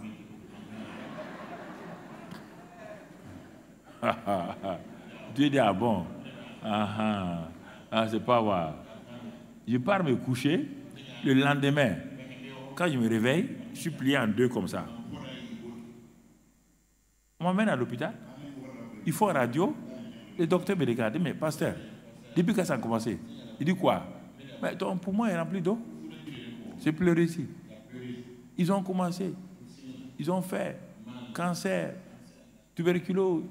Ils ont tout dit. Ils m'ont amené à l'hôpital militaire. Ils étaient entre leurs mains comme ça. Un jour, Dieu me dit, assois-toi. Toi et moi, on va parler. Ce n'est pas un péché que tu as commis, c'est la désobéissance. On a parlé. Et on m'a invité en Guinée-Conakry. Je suis allé dire au docteur, là, je vais aller en Guinée-Conakry. Ils m'ont dit non, pasteur, pas t'amuser à ça. Tu ne peux même pas respirer. Tu vas en Guinée-Conakry avec qui? Je m'en vais seul. Dieu m'a dit que quand le blanc l'a enlevé l'eau là, 3 jours après, le poumon était rempli. Dieu m'a dit, lui, il a fait sécher la mer Rouge là. La mer Rouge avait combien de litres d'eau? J'ai pris l'avion, je suis arrivé à Conakry. C'était un pasteur allemand qui m'avait invité. Je prêche là-bas. Les gens sont guéris. Quand moi je pars me coucher, je ne peux pas respirer. Il me dit, bon, pasteur, mais sa femme a vu que ça n'allait pas. Elle a commencé à me prescrire des vitamines C, des vitamines là. Il dit, bon, on va aller maintenant à Zéro-Corée, 1000 km. Il dit, on y va, je suis venu pour ça. On s'en va à Zéro-Corée, je prêche. Les gens sont guéris. Des malades, quand il les guérit. Mais quand moi je vais me coucher, le diable dit, quelqu'un va mourir ici.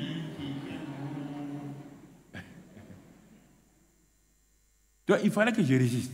Tu vois? Les gens sont guéris. Moi, je ne suis pas guéri.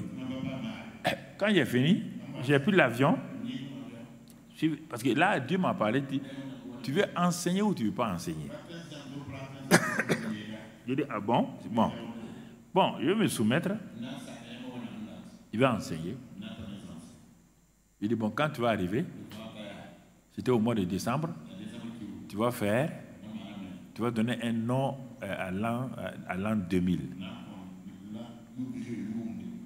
Il dit, va voir dans l'Apocalypse et dans Ézéchiel 47. Il y a ce qu'on appelle l'arbre de vie qui donne son fruit chaque mois. C'est dans Apocalypse 21, je crois, et dans Ézéchiel 47. Tu vas faire un séminaire arbre de vie. Et tu vas commencer à enseigner mon peuple ici et dans les pays francophones. J'ai dit oui, chef. Deuxièmement, donc, il m'a parlé ainsi, tu vas donner un nom à chaque année. L'année 2000 là, tu vas donner notre année lumière. Donc, etc. Quand je suis venu de Conakry, même pas 10 jours, mais je me couche, je respire bien, je me couche, je respire bien, je suis plus étouffé. Et il dit, mais qu'est-ce que Dieu a fait? Après un docteur cubain, je suis allé voir un docteur cubain, il me dit, j'ai eu pleurésie. Il dit, bon, ok, il faut aller vite faire radio. Ils m'ont envoyé radio du sang là-bas. Donc, j'ai fait radio des poumons. Quand le docteur qui a fait les radios, là, il m'a dit, pasteur, tu es venu pourquoi? Il dit, je suis venu parce qu'on a dit que, bon, de venir voir, il y avait pleurésie et tout ça là. Quand il a fait, je me suis assis, il m'a appelé, il dit, viens, pasteur.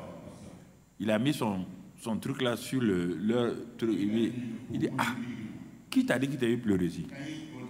Il dit, non, il y a les radios, hein. Moi, j'ai vu l'eau là dans mes poumons. Il dit, mais regarde ton poumon là. Tu dis, c'était quel poumon? Il dit, droit. Regarde. C'est comme les poumons d'un jeune.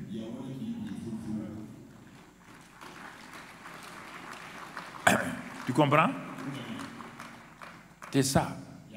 L'obéissance, la désobéissance. J'étais dans la désobéissance. Toutes les prières ne pouvaient rien faire. Rien.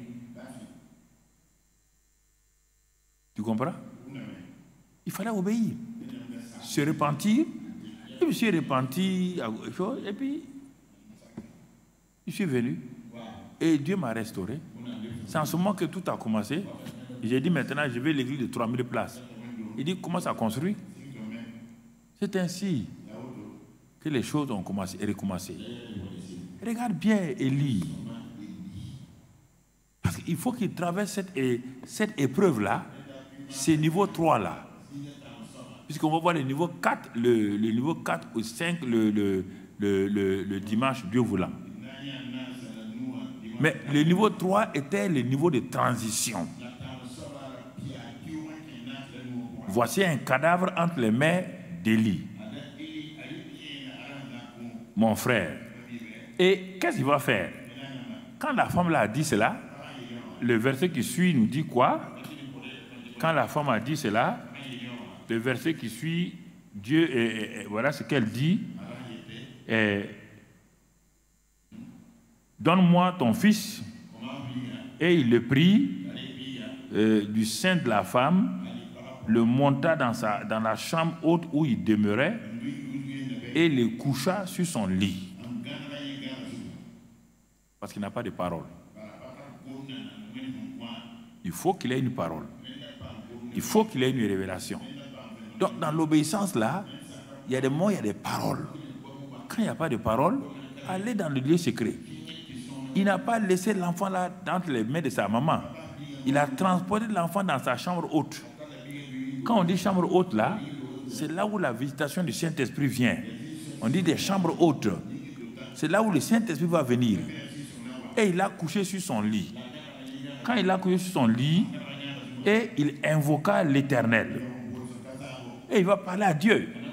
Il dit, Éternel mon Dieu, est-ce que tu affligeais au point de faire mourir son fils, même cette veuve chez qui j'ai été reçu comme un hôte? Quand il a dit ça, la pensée de Dieu lui dit, couche-toi sur l'enfant. Couche-toi sur l'enfant. Étends-toi sur lui. Hein? Il s'est étendu et il invoque l'Éternel. Éternel mon Dieu, je t'en prie que l'âme de cet enfant revienne au-dedans de lui. Tu comprends? 3 fois. 3e fois, l'Éternel écouta la voix d'Élie et l'âme de l'enfant revint au-dedans de lui et il fut rendu à la vie. Quand l'enfant était rendu à la vie, Élie prit l'enfant, le descendit de la chambre haute dans la maison et le donna à sa mère.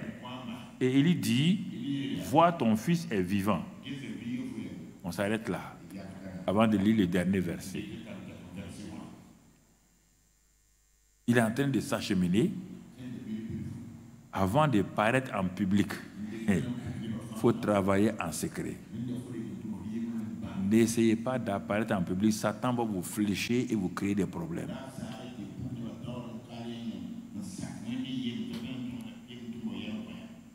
N'essayez pas de paraître pour montrer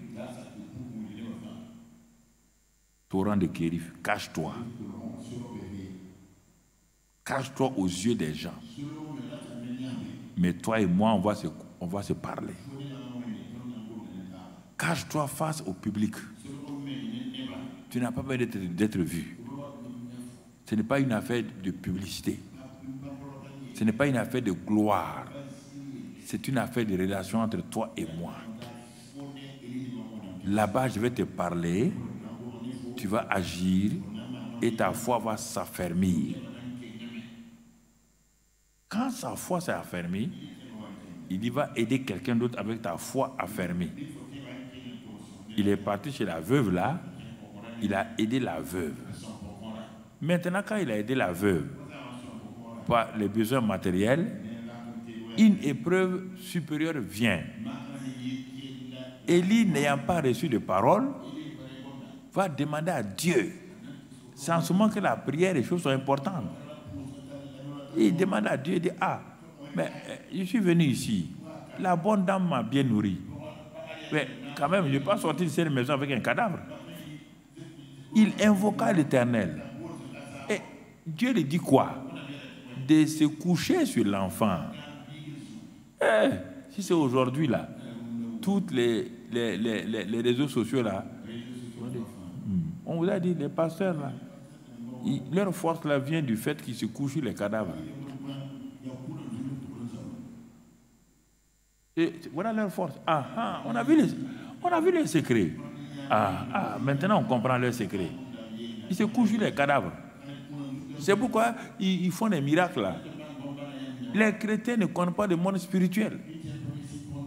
Le monde spirituel est tellement étrange à beaucoup de chrétiens qu'ils ne peuvent pas obéir parce que leurs pensées n'acceptent pas ces choses. C'est une folie pour eux.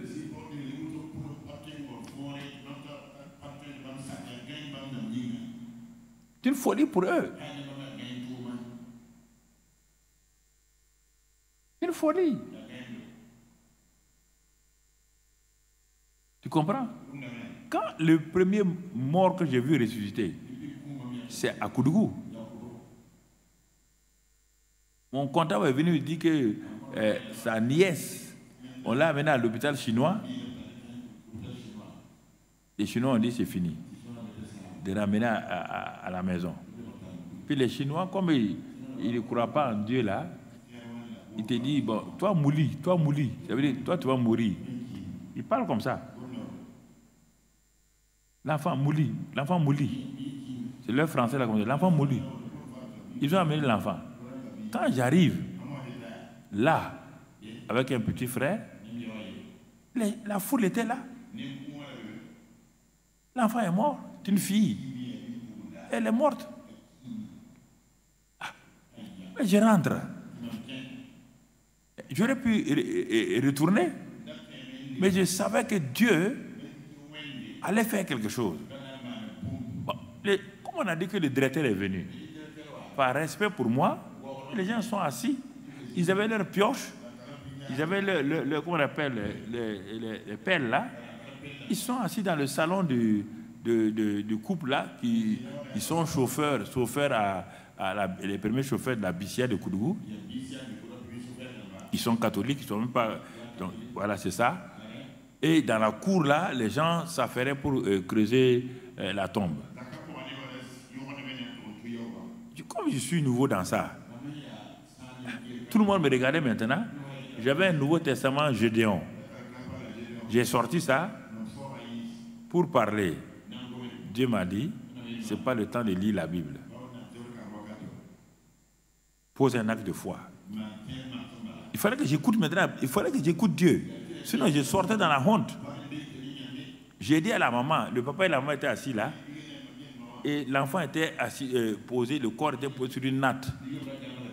J'ai dit à la maman d'amener l'enfant. Elle est partie prendre l'enfant là comme ça, amener. Elle a mis l'enfant dans mes bras. Quelle prière je vais faire? J'ai dit à Dieu, quelle prière? J'ai dit, Seigneur, je n'ai ni argent, ni or. Mais ce que j'ai, je dis maintenant que la vie vienne dans cet enfant-là. Que la vie vienne dans cet enfant. Je n'ai rien vu bouger. Dieu me dit, laisse tomber. Donne l'enfant et dis ça à la maman. J'ai remis l'enfant, j'ai dit, je m'en vais et je reviens à 17h pour voir l'enfant. Parce que, quand j'ai dit ça là, ma tête a dit, toi là tu es fou. Tu es revenu à 17h. Pour faire quoi? Pour le saluer ou quoi? Non, non. Il dit, quand l'enfant va revenir à la vie tout à l'heure là, fais-lui une bouillie pour lui donner à boire. Donc, les gens souriaient. Ils ne vont pas rire d'un directeur. Parce qu'ils me respectent dans la ville quand même. Je suis parti, je suis allé à la maison. Je me suis mis à genoux. J'ai dit à Dieu, je me suis engagé dans ça là. J'avais la paix. Et à 17h, j'ai pris la route pour venir. Tu vois, il faut un défi. Mais Satan aussi ne reste pas les bras croisés. Quand j'étais à quelques 100 mètres là, je vois une grande foule devant la maison. Satan me dit, n'avance pas. Hein. C'est la plus grande honte pour toi. N'avance pas. Non. Je savais qu'il y avait quelque chose de sûr. J'ai avancé. J'étais dans une R12 blanche, je me rappelle encore. Voilà. Donc, quand j'arrive, avec le petit frère là, je baisse la vitre, je vois la maman là à la porte.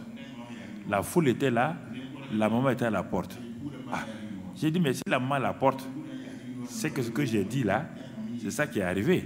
Si l'enfant était mort, la maman va être dans la maison, entourée par des femmes. Quand la maman a baissé la tête, elle nous a vus, elle a couru venir à la voiture. Il dit, mais il y a quoi? Où est l'enfant? Elle dit, l'enfant est dans la foule là. Il dit, mais la foule a fait quoi? Que c'est un vieux qui est mort l'année passée, ils sont en train de faire ses funérailles. Quand les gens ont vu, ceux du matin m'ont vu, ils ont commencé à courir pour venir. Courir pour venir. J'ai fait demi-tour, je suis parti. La fille, ici, là, qu'on appelle. Elle est sœur catholique. Souvent, elle venait ici. C'est pas si elle est toujours là. Hein. Souvent, elle venait écouter les messages ici. Tu comprends? Ce n'est pas le premier, ce n'est pas le deuxième, ce n'est pas le troisième. Mais il faut obéir. Il faut obéir. L'épreuve qui vient correspond à votre foi. Tu comprends? Quand Élie a fait cela, l'enfant est revenu à la vie. Et le dernier verset que nous lisons, et la femme dit à Élie, regardez maintenant, je reconnais maintenant que tu es un homme de Dieu et que la parole de l'Éternel dans ta bouche est vérité. Ah, parfois, les gens vous disent, non, je suis un homme de Dieu, une femme de Dieu. Non, laisse que quelqu'un te dise ça. Ce n'est pas à toi de te vanter. Ce n'est pas à toi de te vanter. La femme l'a dit, je reconnais maintenant. Ah, donc malgré le premier miracle là, tu ne m'as pas reconnu. Oui, bon, je doutais encore que tu es un homme de Dieu et que la parole de l'Éternel est dans ta bouche est vérité. Voilà ce que le monde veut voir. Pas autre chose. La gloire de Dieu est venue. La gloire de Dieu s'est manifestée. Élie était préparé. Parce que cette épreuve-là ne pouvait pas être... du moins, il n'y a pas une épreuve qui peut être plus grande que la résurrection de cet enfant-là. Donc, Dieu venait de montrer à Élie, à ce niveau 3-là, que dans sa bouche-là, vous n'avez pas compris, dans sa bouche, puisque la femme a dit, je reconnais maintenant que tu es un homme de Dieu et que la parole de Dieu dans ta bouche est vérité. Alors, dès le moment où elle reconnaît que la parole de Dieu dans la bouche d'Élie est vérité, Élie a pris conscience que sa bouche est une bouche dangereuse, une bouche puissante. Si la parole de Dieu dans ma bouche est vérité, or c'est la vérité qui affranchit les gens, c'est la vérité qui libère les gens. Donc, Élie est bien positionné pour attaquer le 4e niveau où Dieu va l'amener. Élie n'a pas provoqué le 4e niveau. C'est Dieu qui l'a provoqué et on va le voir, Dieu voulant, dimanche matin, Dieu va maintenant faire paraître Élie en public pour la nation. Pour la nation. Voici comment l'obéissance nous fait monter, nous fait monter, nous fait monter. Notre foi s'affermit, notre détermination, notre courage. Et quand Dieu vient pour nous parler, quand Dieu a vu cela, il dit, bon, mon gars, tu es prêt. Tu vas retourner. Ce que tu as fait il y a 3 ans, là, devant le roi Akab, là, tu vas retourner devant Akab. Et tu vas ouvrir le ciel pour faire venir la pluie. Alors là, il y rentre dans une phase de combat. Ce n'est plus une simple obéissance. Il rentre dans la sphère des combats contre les esprits méchants et ensuite la prière fervente qui n'est plus demander et recevoir, mais qui est une prière en 7 étapes. 7 fois, il va envoyer sans rien voir. En ce temps-là, c'est ça que nous allons voir dimanche. Et nous allons voir qu'à partir de ce moment-là, tu vois, Élie est libre. Élie, et tout s'affermit en lui, et la grâce de Dieu est sur lui. Et quand il va partir, Dieu va prendre son onction là pour donner sur 3 à 3 personnes. Tellement son onction est lourde. Il va donner à Élisée, il va donner à Jéhu, il va donner une partie à Azaël. Donc tu comprends. Voici le cheminement dans l'école de l'obéissance. Et chacun d'entre nous passe à travers ces niveaux-là pour que notre foi s'affermisse, pour que nous allions de l'avant. Chacun selon... Ce sont les talents là comme ça. Mais la veuve là n'a pas le niveau de foi d'Élie. Élie ressemble à celui qui a eu 5 talents. La veuve là ressemble à quelqu'un qui a reçu 2 talents. On va voir plus tard quelqu'un d'autre qui a reçu 1 talent là. Lui n'a pas pu opérer et on lui a retiré ça. Donc c'est ça. Donc c'est les talents là. C'est ta capacité et ton degré d'obéissance. Ton degré d'obéissance à Dieu, à la parole révélée. Sans ça, c'est difficile, frère. C'est pourquoi parfois, ne vous fatiguez pas pour aller prier. Quand vous priez, ça ne va pas, arrêtez-vous. Quand vous démarrez votre moto, ça ne prend pas. Arrêtez de pédaler. Quand vous démarrez votre voiture, ça ne démarre pas. Arrêtez, sinon vous allez griller la batterie. Vous priez, vous gênez. Ça ne marche pas cette semaine. Vous repriez et gênez. Qu'est-ce que Dieu vous cherchez quoi? Vous croyez que Dieu est si méchant pour vous faire gêner comme ça? Pourquoi? Quel intérêt Dieu a avec de vous faire gêner, de souffrir comme ça? Réfléchissez vous-même. Allez-vous faire souffrir votre enfant comme ça? Réfléchissez. Si vous comprenez ça, si ça ne va pas, c'est que vous n'avez pas entendu bien Dieu, vous n'avez pas compris, vous êtes dans l'ignorance ou l'incrédulité, mais ce n'est pas le péché souvent. S'il y a le péché, Dieu va vous montrer aussi, vous allez vous repentir et vous continuez votre chemin. Donc vous comprenez, baissons la tête. Maintenant, réfléchis à ce que tu as entendu ce soir. À quel niveau d'obéissance es-tu? Au niveau 1. Et à cause de ça, bon, tu es là-bas, tu tournes. Tu n'arrives pas à avancer. Tu es au niveau 1 de l'obéissance. Tu n'arrives pas à avancer. As-tu demandé à Dieu quel est le niveau 2? As-tu fermé la porte du niveau 1 pour que je passe au niveau 2? S'il en est ainsi, Seigneur, quelle est la parole du niveau 2? Quel est l'événement du niveau 2 pour que je puisse continuer à t'obéir? Il faut parler à Dieu maintenant. Parce que tu tournes en rond. Tu dis, tu as jeûné, tu as prié. Je ne t'ai pas parlé de jeûner, prier. Je t'ai dit, nous parlons de l'école de l'obéissance. Tant que Jonas n'a pas obéi, il était gardé dans le ventre du poisson. Parce que l'obéissance l'a gardé dans le ventre du poisson.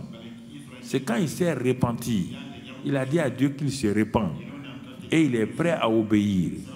Et en ce moment, Dieu l'a fait sortir du ventre du poisson. Et Jonas est parti, il s'est repenti, il est parti, il a eu un résultat merveilleux. Même s'il n'était pas content du résultat, toute la ville de Ninive s'est repentie. Où en es-tu aujourd'hui, enfant de Dieu, fils de Dieu? Où en es-tu, toi qui as la télévision, toi qui es sur les réseaux sociaux? Où en es-tu? Ce message simple-là, c'est un message de démystification de tous les efforts que tu fais tout le temps pour aller de l'avant. Parle à Dieu, dis-lui, Seigneur, je n'ai pas compris cela. Oh, je m'épouponnais, je faisais tous les efforts pour faire telle chose. J'étais épuisé, fatigué. Vraiment, je ne prenais plus plaisir à la vie chrétienne. Rien ne marchait dans ma vie. Parce que j'essayais par moi-même. Seigneur, j'abandonne. Et je me tiens devant toi.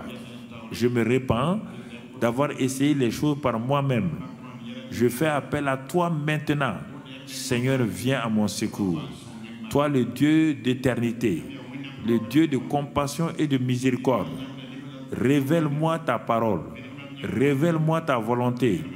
Je vais encore marcher avec toi, car c'est en marchant avec toi que nous sommes sur le chemin de la victoire. Merci Seigneur. Pardonne-moi tous mes arrêts, mes désobéissances. Et lave-moi par le sang de Jésus. Et si tu fais cela ce soir, et tu continues avec cela donc à la maison, l'Esprit Saint va commencer à te révéler ce qu'il y a à faire. Et si tu fais ça, tu verras que les tempêtes là vont se calmer, ton bateau va arriver à bord, les tempêtes vont se calmer. Pendant la désobéissance, Satan soulève des tempêtes contre toi, en te faisant croire que Dieu ne t'aime pas, que Dieu veut te détruire. Satan est un menteur. Non, parle à Dieu, dis-lui, Seigneur, je revois. Ah, pourquoi j'étais bloqué? Il se peut que ce soit la peur. C'est la peur qui te fait que tu n'obéis pas. Dis au Seigneur, esprit de peur, tu quittes ma vie. Parce que ce que Dieu veut là, ce n'est pas une mauvaise chose. Dieu ne te demande pas de faire une chose qui va te détruire. Dieu ne te demande pas de faire une chose qui va te produire des mauvaises choses. Non, il est le bon Dieu, le Dieu de miséricorde, le Dieu de bonté. Dis avec moi, Seigneur, Seigneur, je m'inscris à l'école de l'obéissance, car c'est la meilleure école pour avoir le bonheur, la paix, la joie dans ma vie personnelle, dans ma famille, dans mon travail, dans mon pays et aussi dans tout ce que j'entreprends. Et je n'avais pas compris cela. J'ai été inscrit à d'autres écoles qui ne sont pas le chemin pour aller.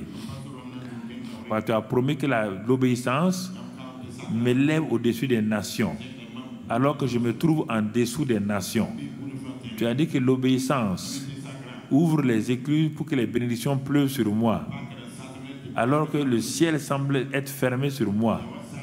Seigneur, c'est pourquoi ce soir, j'ai entendu ta parole. Seigneur, je me répands pour toute attitude de désobéissance, toute attitude de rébellion, toute attitude de, Seigneur, de refus. Et Père, que le sang de Christ me lave et que maintenant, que le Saint-Esprit revienne me donner la joie du salut, la joie de l'obéissance, afin que je marche avec toi.